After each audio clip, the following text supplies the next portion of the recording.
right, this is John Cola with growingyourgreens.com. Today we have another exciting episode for you. Today I'm back again at one of my favorite places here in Puerto Rico. It's the Caribbean Agroforestry Institute here in Puerto Rico. And the first thing I'm going to do in this episode is show you guys the update of how Stephanie planted the tree with me last time, which is the proper way to plant a fruit tree so that you will be more successful. I'll put a link down below to that video if you haven't seen that, so you could see about 6 months ago when I was here last and we planted this very fruit tree that I'll show you guys how it looks like today. So let's head in to the farm and check it out. All right guys, so first up in this episode we're going to show you guys the tree that I planted with Stephanie last trip, which is this tree. It's a Mamey Sapote planted right here, and we planted it with friends. In the video, once again, link down below, you guys all want to watch it. We planted this along with comfrey that is coming up right here. We put comfrey root in like a circle around it. Next up, we also put the Sissoo or Brazilian spinach around it, which is all growing as well. We also, in another outer ring, we planted the turmeric around it. In addition, she also gives this tree a lot of love. She just recently lawn mowed, and she put all the grass, the mulch around here, and she doesn't string trim near this tree. She string trims around it, but you can see we do have some random grasses and whatnot growing in here, but it's not a big deal. But you can see this tree is looking really nice, has lots of leaves on it, growing really good. Of course, you could also come here and dig up turmeric, which we dug up turmeric earlier and we're eating it, as well as have the Sissoo spinach and have the comfrey right here below it as well. Oh, and check it out, man. You can see even the turmeric is popping out of the ground. It's like so abundant right here. The turmeric is popping out of the ground right there. Anyways, this is how abundant and how amazing fruit trees can grow if you plant them right and treat them with a little care. And actually, that's what we're gonna get into in this episode in a little bit. But the next thing I'm gonna show you is really cool because Stephanie did an experiment. She planted this Mamey here, and then just over there she planted another one where she planted it how they normally plant fruit trees, like maybe at your home, on your yard, you know, or whatever. They plant them by themselves. So let's check that one out over here.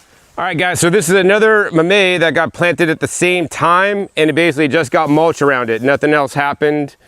And you can see this one is really not doing as well with all its plant friends. Once again, when you plant friends, the plants send roots into the ground, and the plants through the mycorrhizal network can talk to each other. And so this one is definitely not doing as well. So you always want to plant your fruit trees with friends, and they're going to produce and do a lot better. So on this visit to the Caribbean Agroforestry Institute, what I want to share with you guys is their amazing plant nursery. Their plant nursery is used for the installs that the Institute does here for people that want to hire them to put in installations and have a ready-to-go food forest at your home. In addition, part of their non-profit is involved with using the same plants that they grow here at the nursery to put in public food forests. They're going to be centers of like genetic diversity of all the edible leafy greens, vegetables, herbs, and fruit trees that'll grow amazing in this area, mostly to teach actually the kids and adults that want to learn about growing food and how you can do it literally at your house in a small space. You could have lots of food growing. So they have genetics from all over the world that will grow great here in Puerto Rico, so that Puerto Rico can be more food independent, because most of the food that is eaten and consumed here in Puerto Rico, unfortunately, is basically brought in from off island, whereas, you know, they could grow a significant portion of their food, including all their leafy greens, easily in your yard, right? And so that's the amazing work Stephanie and the team here has been doing to make all these plants available for people, whether they get hired to put them in or whether at one of the 3 public food forests that they will be putting in soon. All right guys, so now we're with Stephanie from Caribbean Agroforestry Institute, and we're going to show you guys her nursery that is right behind us. That actually has overgrown her nursery, because this is her nursery area. She has nursery plants here, and actually she's starting a new nursery because every good gardener will always outgrow their nursery. I mean, since I've had property here in Puerto Rico, we've expanded the nursery like by 2 already. Yeah. Like in a short amount of time, because you'll always get new plants, cultivating new and propagating new different things that you want to grow and share with other people. So Stephanie, what's the goal of your nursery here? Because I know, I mean, a lot of people watching this, they may want to call you, Stephanie, I want to get that rare plant you showed in John's video. And you're going to have to say, sorry, I can't really sell it, because she has some really rare things that she's not only using for her inner projects, but also, of course, you know, for her personal property here. Yeah, so the plant nursery started as just something to collect all the edible, useful plants for genetics here at the farm and for use at the school for people to get to know and play with and eat and feed our students. And that since has expanded that concept. Now that we do a lot of installs for private clients, we want to feed those genetics there. But this last year, what we've initiated is a really cool program where we're helping people start community food forests at schools, churches, things like that, public parks. And so we're assisting with providing different services for that program. One of the main ones being providing these low maintenance, high nutritional value, rare but awesome edible genetics for those programs. And a lot of the genetics I have here, I brought, you know, on the plane or ordered from far away with 3 cuttings for a bunch of money, and, you know, slowly propagating more and more. But we've got such a great climate here for it. My goal now is to just have enough of those that we can really share and spread around these genetics all around the island, for these like super nutritious, low maintenance, awesome perennial edible plants.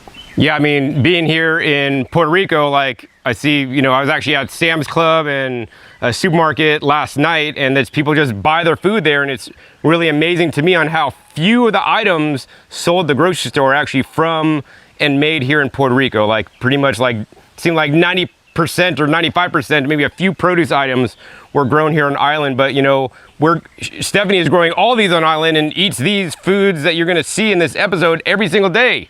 If you guys want to learn how Stephanie grows it, well then, link down below to the video where I made the original episode, my first visit to Caribbean Agroforestry Institute 2 years ago now. This is like about 2 years since I've been here. My second episode, I walk around with Stephanie and we talk about all the amazing perennial leafy greens and vegetables you can grow year round that you could just grow as a landscape shrub and literally pick it and eat it.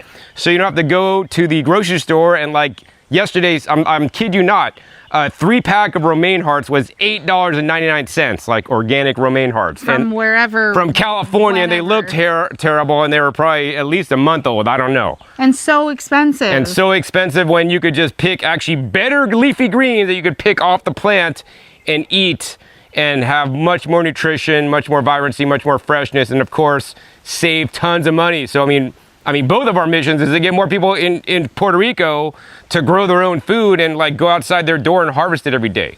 And those perennial greens, like we've talked about in previous episodes, and we both love them so much.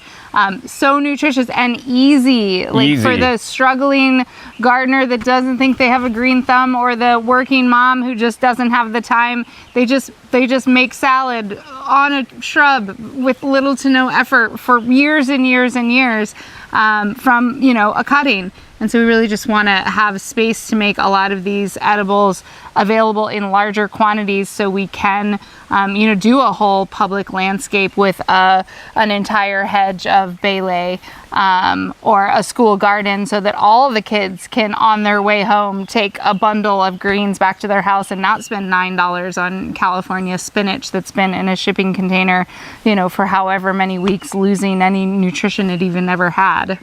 And not even to mention, like they could take home the Bele leaves to eat, but also the kids and the adults could come and take cuttings from the plant and literally stick it in the ground, and then it grows into a whole new plant. Like last time I was here, I actually got cuttings from Stephanie of chaya, and I took the chai cuttings and stuck it in the ground, and I come back and now they're about this tall now. And I didn't water them, I didn't do anything. The rain came, and I mean, some of them didn't make it, but a lot of them did. And this was like no work. What did I have to do? I've like got up the cuttings from her, stuck it in the ground, come back 6 months later and, you know, some of them are not alive, but a lot of them are. And now I have like leafy greens I could eat, and now I could take cuttings from that plant and give it to friends. You can propagate your whole neighborhood with chaya. Exactly. I mean, chaya is already existing in my neighborhood to some extent, but there's so many other plants as well. So Stephanie, today let's learn about some of the amazing plants that you'll be putting into these public food forests that people can use for genetic material. You know, whether they want to eat the fruits or the leaves, especially for the kids could pick off, we're going to learn about blackberry jam fruits and all these other peanut butter fruits and hopefully maybe some other things. But they could also, you know, take cuttings and grow those plants at home now. Mm-hmm. Absolutely. All right, let's do it. Okay, so we can start right here just because I'm playing with some new varieties of lower growing greens. Before we've talked about the Bele and the chaya, and these are all really tall perennial greens that people can eat. But this is a kind of diverse smattering of perennial greens that are more small shrubs or ground covers or produce little tubers. So we've got a bunch of these leaves that are also edible and nutritious. So I'm trialing a lot of these to see which ones are going to be the most aggressively growing, because I don't want to really spend a lot of time growing plants that don't want to be here, that are going to be challenging for the home grower or for a school garden or something like that. So I'll test them out here, see what thrives, see how easy they are to propagate, see what really dominates and keeps the weeds back so that we don't end up in this kind of like laborious weeding cycle. And then the winners from here will be able to spread to other people. Great, so let's go over these. I'll name them because I know them. Jewels of Opar, but this is a special variegated version. This is also known as the Vietnamese spinach, is what I've heard of it called recently, but Hoang, Ngoc. I really like this one. This one's it's really mild well. flavored, yeah. And then we have the African mint. African potato mint. African potato mint makes little potato-like tubers, and are the leaves edible too? They are. Mm-hmm. They are. I don't find them overly delicious, but they're not bad either. Then we have the special Sissoo spinach, but they're the long leaf. Normally they're like more rounded, so that's a special variety. And then we have the Okinawan spinach here that have the purple on the bottom. So this is experimental. If they really prove themselves well, then they'll get moved out to where she makes a lot of them next door, and I'm sure we're going to talk about some of these next. Yeah, so this is the more traditional Brazilian spinach with the round leaf. That one does really well. It does kind of get some pest pressure like a couple times during the year, but you just cut it back and then it flushes new growth. And it's a very vigorous understory, and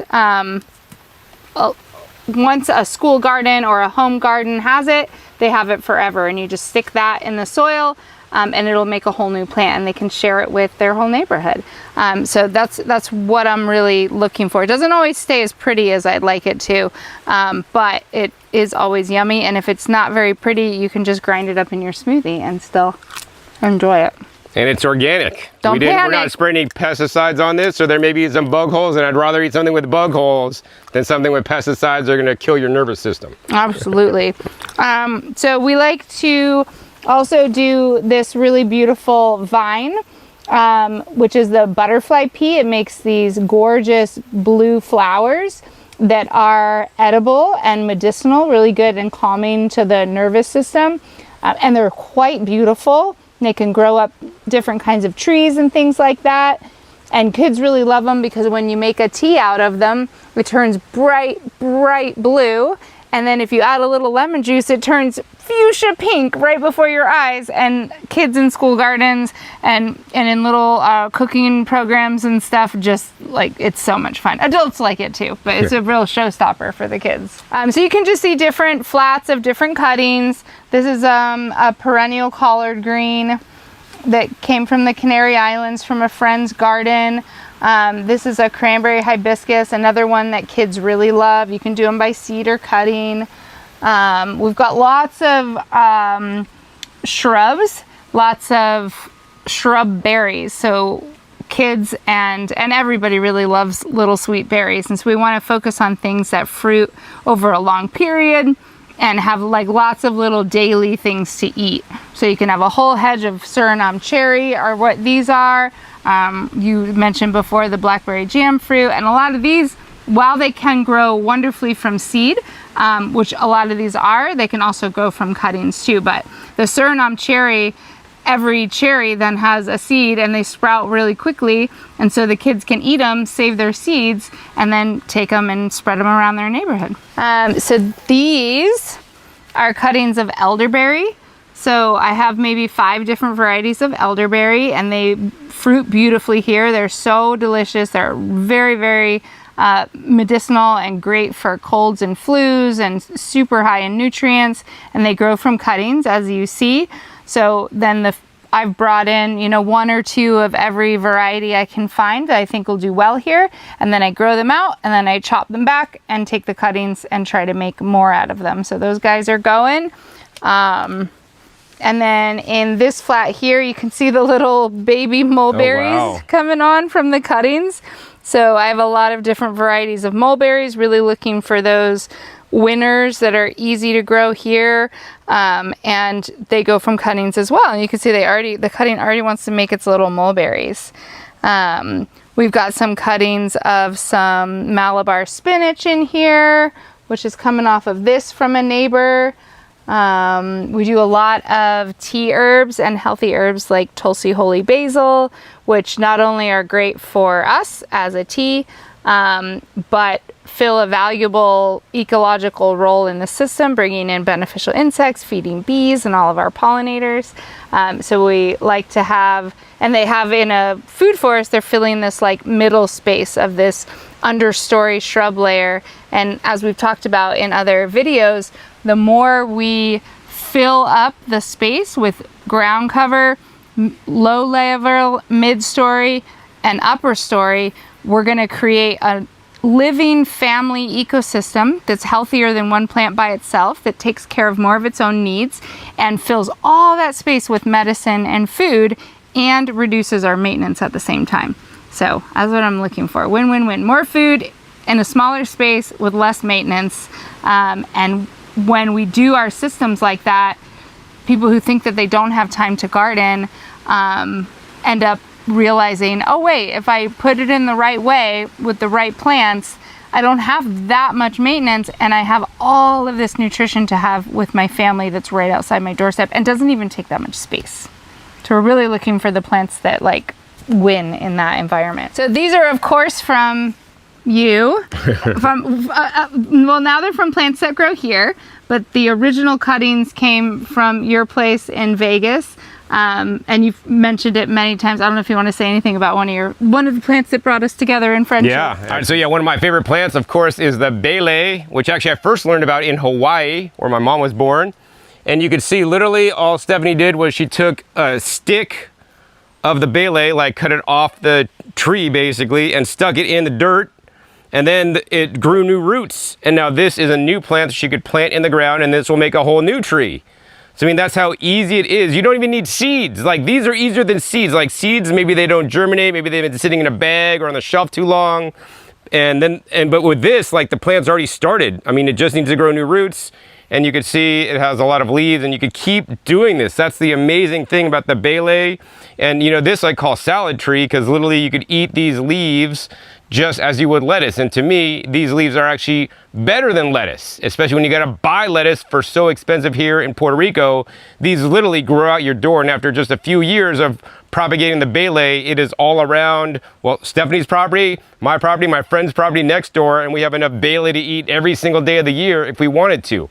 And that's what we want for you too. So hopefully, you know, Stephanie gets these out to the public food forests that she is creating through her nonprofit, and then you'll be able to take your own cuttings and even eat the leaves and try them and see how delicious they are, whether you want to eat them raw or even cooked. So we do all kinds of different layers, like we were talking about with the food forest. This is going to be our vine layer. This is the Sasha Inchi nut, an amazing vine that, if you're familiar at all with growing nuts, nut trees usually take many, many, many years to make nuts. This is a really special one. This is what it looks like when it's dry and ready for picking, and then you deshell it. You do have to cook this one, so you have to roast it a little bit. But this vine produces nuts within a year of planting, which is just crazy for the protein content and fat content in a plant like this. Oh, here's one of your favorites.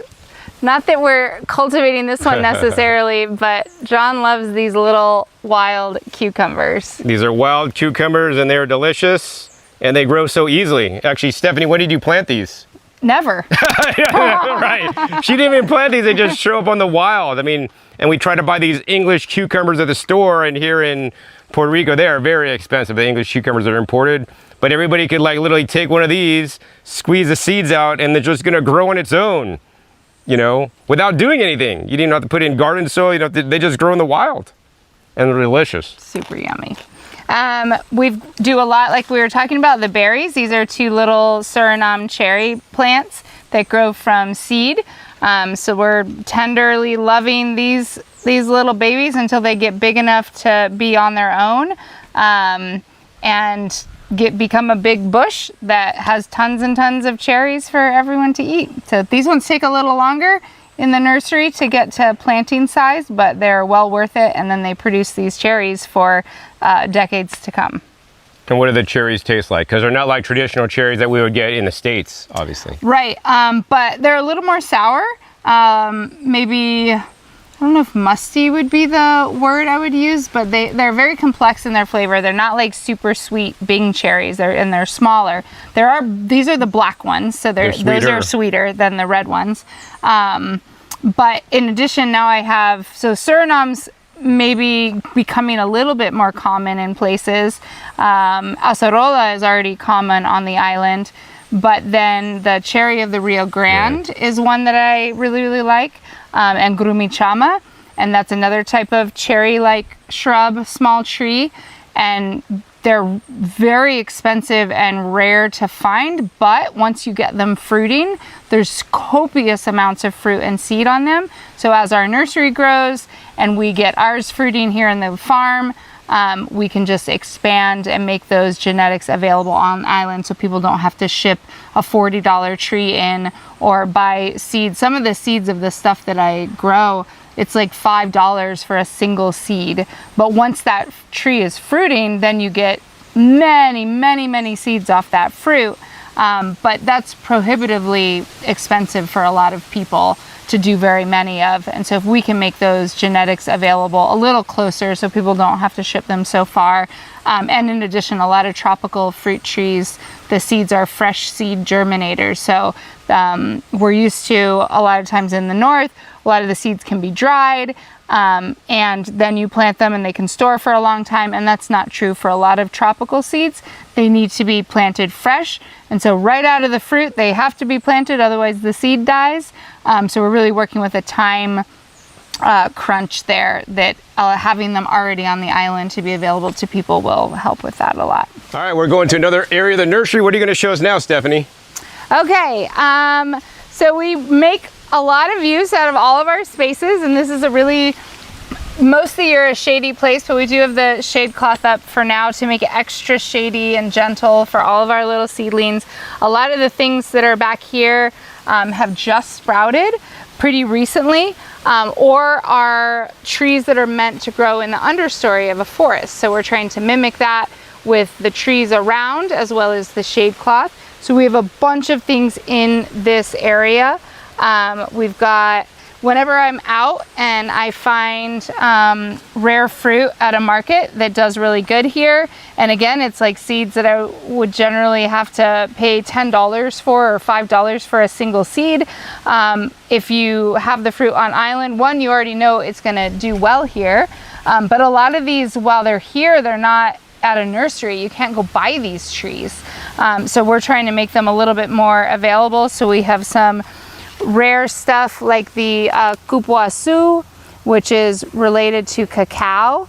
It's another theobroma, and it makes beautiful, beautiful fruit and beans that you can turn into different kinds of chocolate. We've got these amazing durian starts coming up. So durian, it's maybe more of a love it or hate it kind of fruit for a lot of people. It can be pretty strong, but a wonderful fruit that are just sprouting there. We've got the Pouteria, which is a great fruit here that's in the mangosteen family. That's super sweet and yummy and prolific. It has so much fruit on it, and kids love them. They're like sweet white pulp, and just like tons and tons of fruit, so everybody walking by can enjoy some of the fruit. Lots of other stuff, the Mamey, loquats, cacaos and rambutans and pulasans from my friend Juan, Pomarosa. Just really, as the Pomarosa and the loquats are loquats.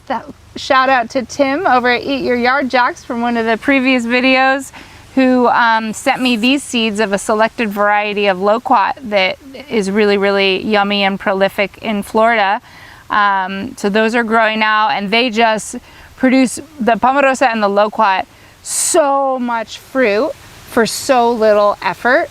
We're really excited about having those in the public food forest systems and in people's yards, and here at our farm as well. Anonia squamosa, more Pouteria. Yeah, really anything that I think will thrive. We start here, we'll trial here, and then if it proves really productive and easy to grow and goes through all of those parameters of being good for other people to grow, depending on their context of what they want at their farm, then we'll spread them out and put them in the nursery and get them going. So then we've brought in from another farm a bunch of grafted mangoes of different varieties, so that then as these grow, we can take the scion wood and the grafts and graft them onto other seedling mangoes. I really like the Nam Doc Mai, but then we have maybe 15 variety here that we'll be putting in, some of them into the public food parks. And then as we were talking about the avocados, a lot of here in Puerto Rico, a lot of the varieties are all very close to the same fruiting time. And so we get this mountain of avocados all at one time. And then the rest of the year, there's barely any avocados. And so we were able to get a hold of maybe 12 different varieties that should stretch the season to 9 months long or so. And utilizing those genetics, because we could graft them all onto a single tree. So if we're doing a small food park for a school, rather than them getting this like mountain of avocados at one time for their kitchen to use or for the kids to eat, they can have a couple limbs of each variety, so they get some early, mid-season, and late-season avocados. And then also their genetics are available to the community as well. And it's like a backup for my farm and your farm and their farm. And so if I lose it, then the community food park might have it, or my neighbor might have it. And you know, we've talked about before, John and I are pretty stoked on making sure, and a lot of like really committed plant collectors understand that, you know, things happen and you lose plants for various reasons, and keeping them all to yourself, one, you don't get to share the joy of the plant with other people. That's amazing in and of itself. But how many times have I lost a plant that, thank goodness I gave it to a friend of mine, because then I can get that genetic back again and get it going again. So instead of this like traditional seed bank concept of it's all like locked away in a static cold tomb somewhere, we have living seed banks. And the more of them we have, the more resilient we are. Because if a storm comes through and hits one area really bad, but not another, or your property because it's higher and more wind prone, but mine was protected because I put it in a lower spot, or a disease comes through, or I just get busy with life and the vines eat my entire orchard, those genetics stay alive and in the hands of the people, so that's the genetics that we get back, but it's relationship. We're like in a living, dynamic exchange relationship with each other and the plants, and that to me is so much more rich and resilient when we do it together.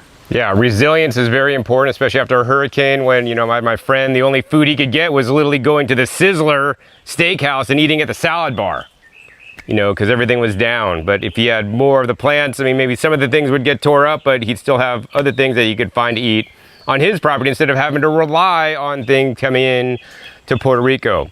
So I think the last part of this episode, we're going to actually sit down with Stephanie for a little bit and ask her some more questions about her mission and her goals here at the Institute. All right, Stephanie, so tell us more about the Caribbean Agroforestry Institute. Why did you and your partner start this amazing place? Well, I love plants, so that's the start of everything.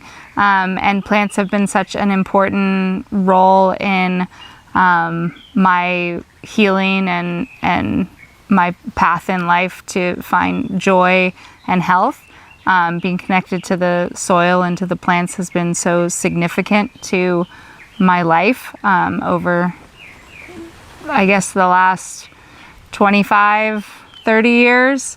But I didn't grow up like this, and I grew up in the city in Orlando just eating terrible fast food and TV dinners and not really making the connections between health and plants and nutrition. And that's where it started, was just, oh, well, eat healthy plants and then you'll be healthier.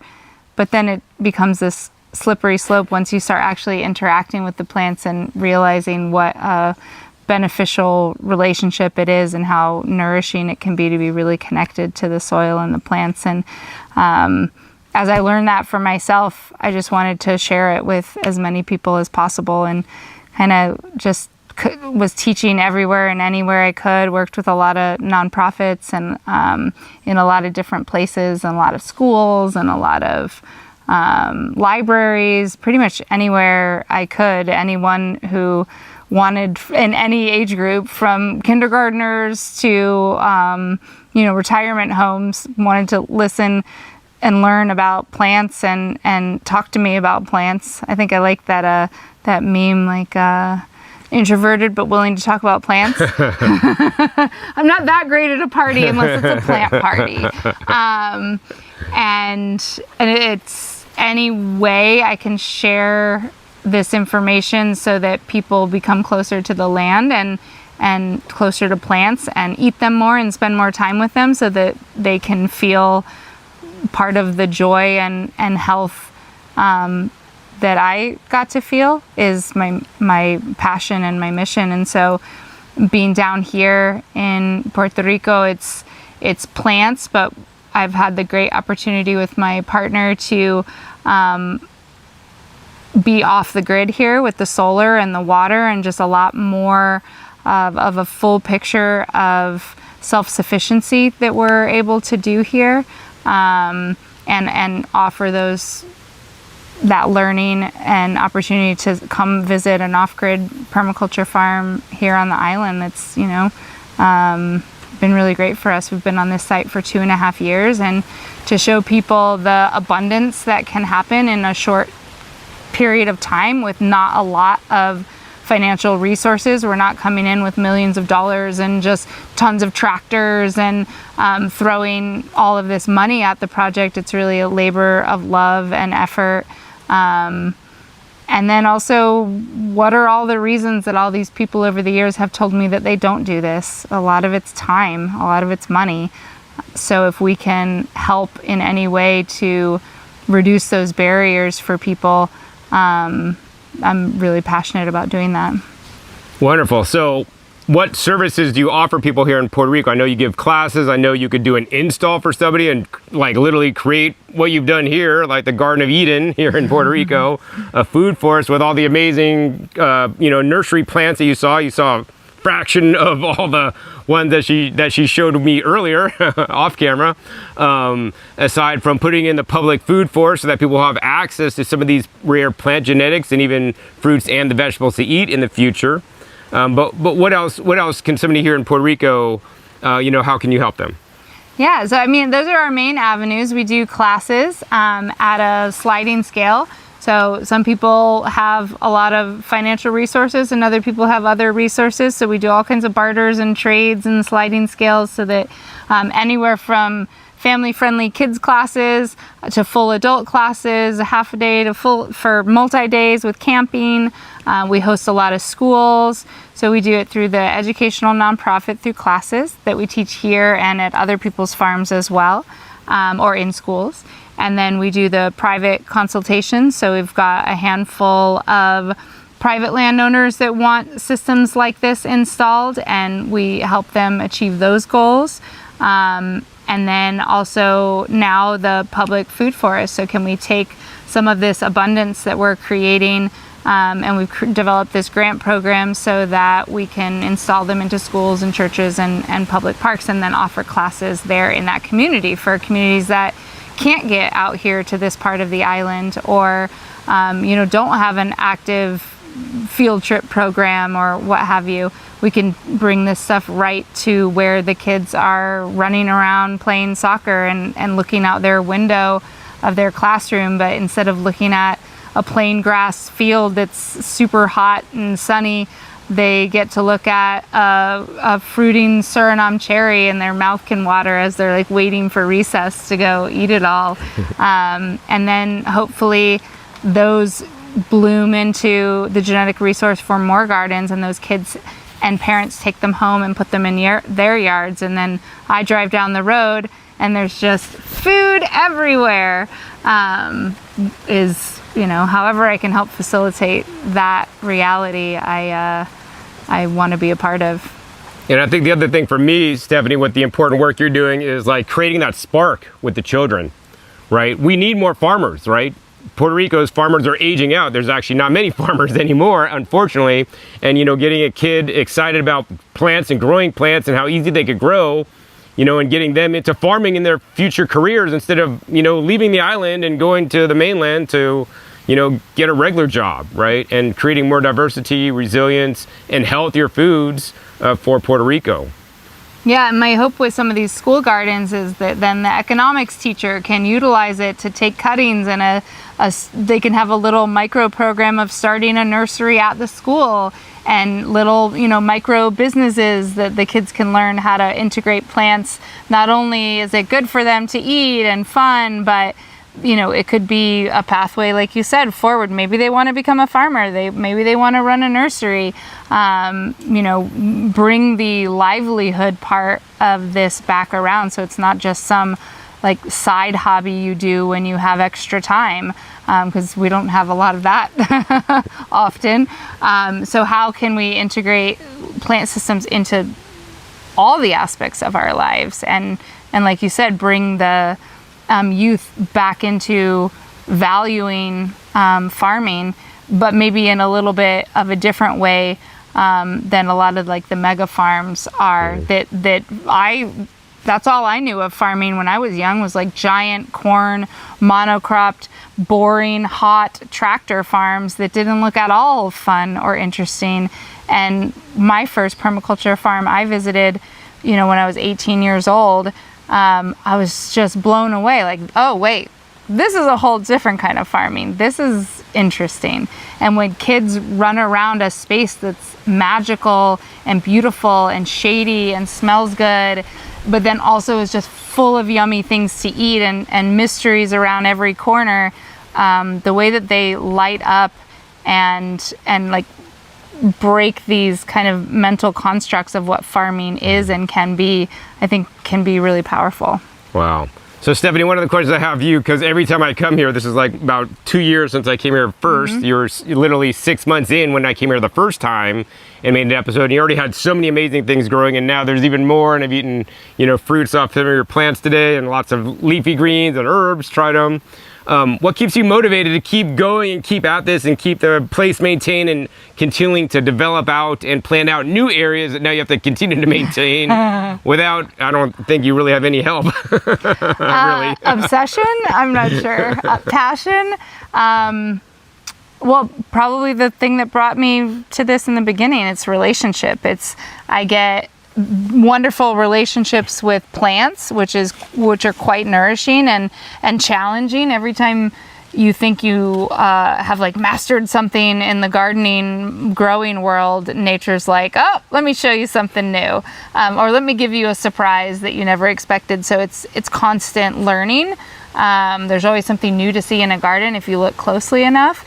The relationships are so profound, they make me so happy. But then I get to meet the coolest people, farm. And so then it's another layer of relationship. And then students come in, and the students that come in are the coolest people. The clients that we have are just wonderful folks who have these similarities of interest in this, even if it's like not quite as obsessive as I am about it.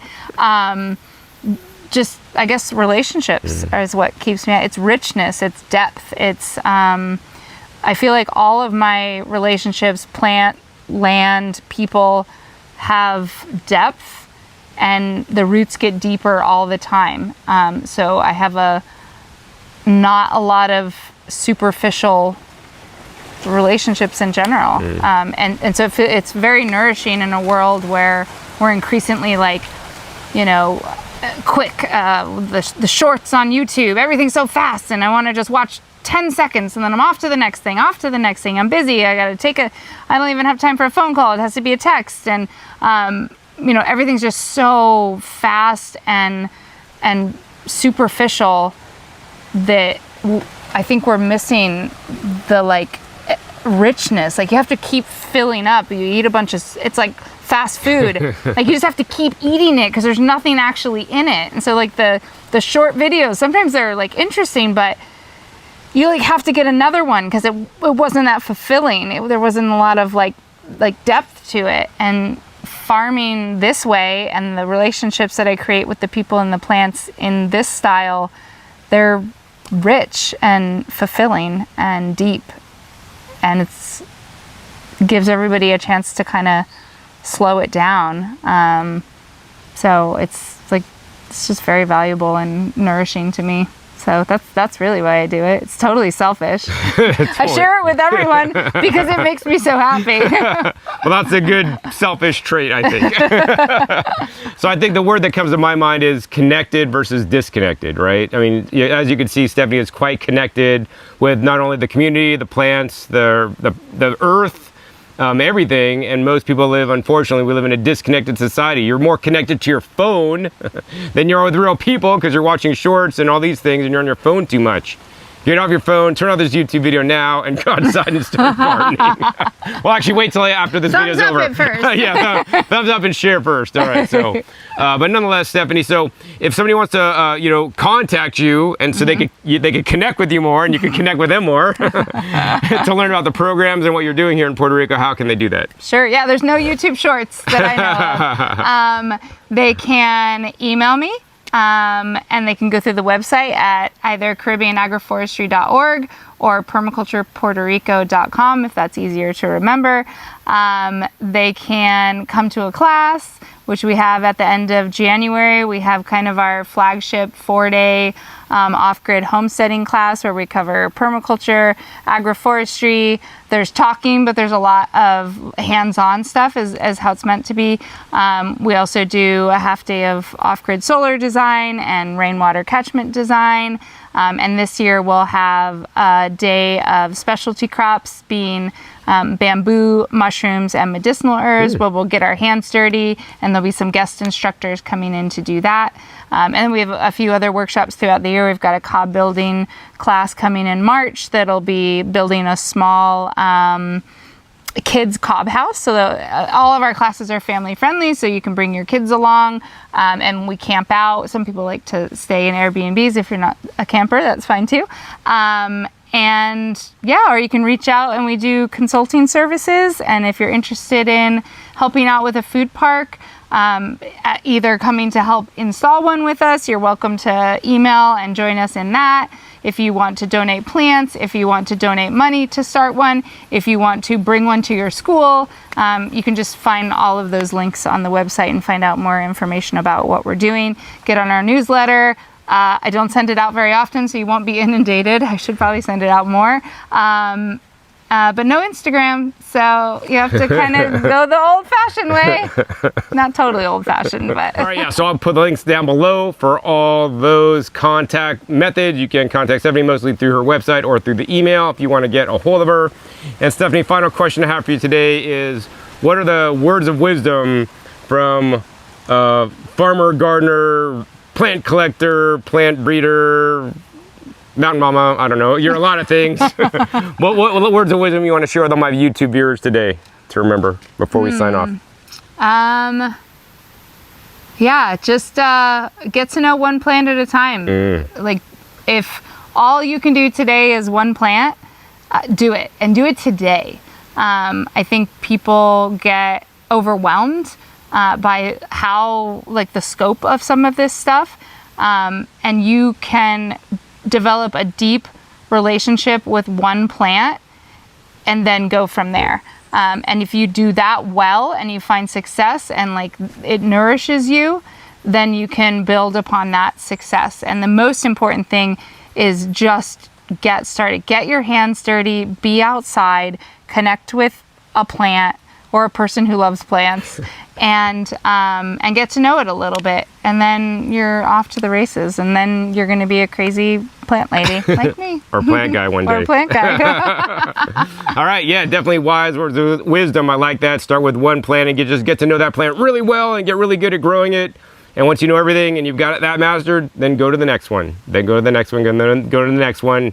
And then you'll have as many plants in your nursery as Stephanie does. And even more. You can thank me later. You can thank her later. All right, guys. So if you guys enjoyed this episode here at Caribbean Agroforestry Institute, please be sure to give this video a big thumbs up. More importantly, share this with other people in Puerto Rico and around the Caribbean, because all the plants we showed here at this nursery will grow great pretty much anywhere in the Caribbean and even other tropical islands around the world. Also, be sure to click that subscribe button right down below so you don't miss out on my new and upcoming episodes. I'm coming out every 5 to 7 days. You never know where I'll show up, what you'll be learning on my YouTube channel. Make sure you click the little bell so you're notified as many videos come in. And finally, be sure to check my past episodes. The past episodes are a wealth of knowledge. Over 1,700 videos at this time on this channel dedicated to teach you guys how to grow your own food at home. So with that, my name is John Kohler with GrowingYourGreens.com. We'll see you next time. Until then, remember, keep on growing.